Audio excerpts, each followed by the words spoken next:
en la región del Istmo de Tehuantepec, particularmente en la localidad Juchitán de Zaragoza, Oaxaca, ha existido un grupo de personas que tras varios siglos de tradición se siguen consolidando como el tercer género.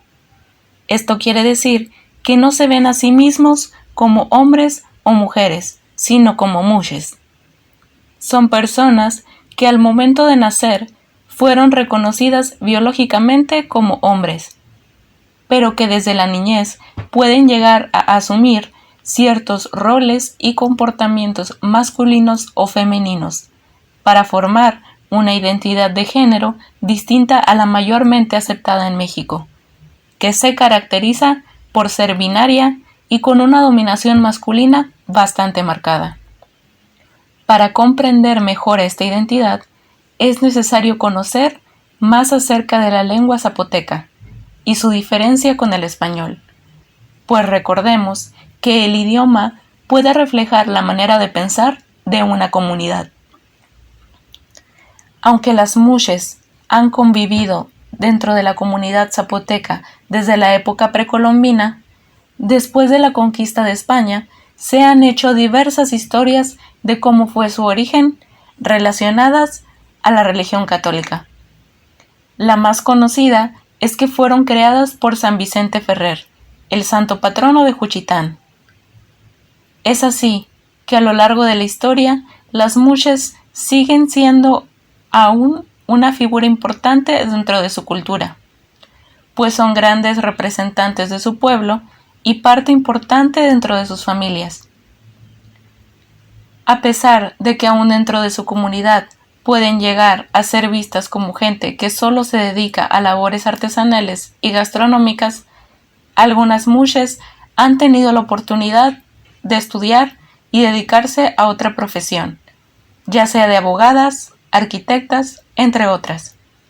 Incluso muxes como el bailarín y antropólogo Lucas Avendaño o la activista Betsua de Gives Gallegos han trabajado por varios años para que se logre el reconocimiento de su pueblo, de su identidad, de la búsqueda de inclusión y justicia, tanto por parte del gobierno y sociedad de Oaxaca como del resto del país. Asimismo, David Cruz explica más a profundidad este tema. En zapoteco, como en inglés, no hay géneros gramaticales, solo hay una forma para las personas. Los muxes nunca se han visto obligados a preguntarse, ¿son más hombres o son más mujeres?, explica Avendaño de BBC. Este pensamiento, proveniente de los muxes del pueblo zapoteco, nos propone algo muy interesante, que no es estas concepciones que no son parte de nosotros al ser hispanohablantes. En el español existe esta fuerte diferenciación entre lo que es masculino y lo femenino, y a partir de eso el idioma está estructurado, su gramática. Entonces, para nosotros, como hablantes de este idioma, resulta sumamente interesante esta perspectiva ante los géneros.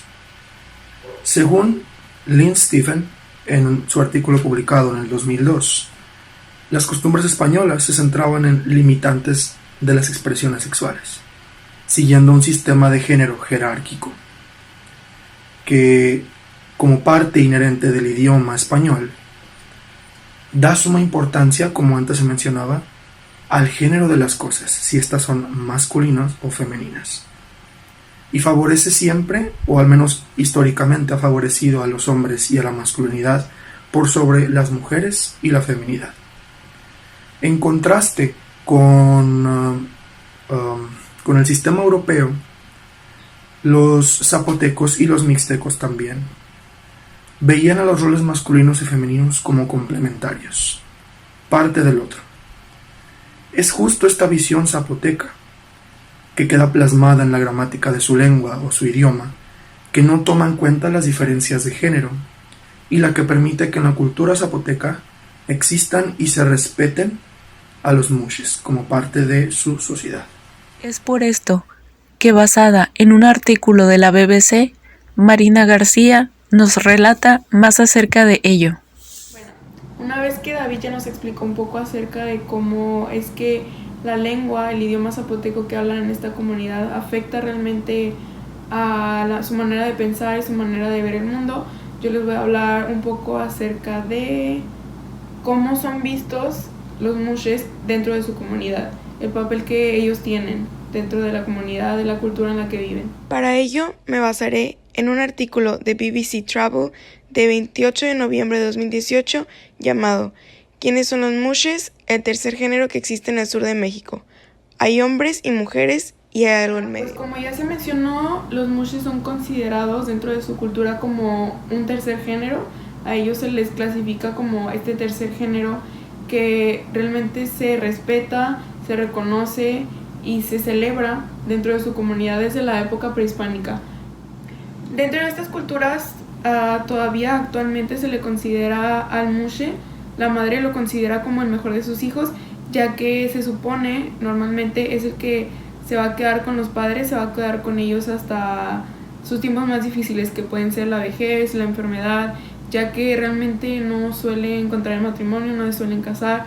Entonces se dice que su papel en la familia está en cuidar de sus padres una vez que alcancen la vejez.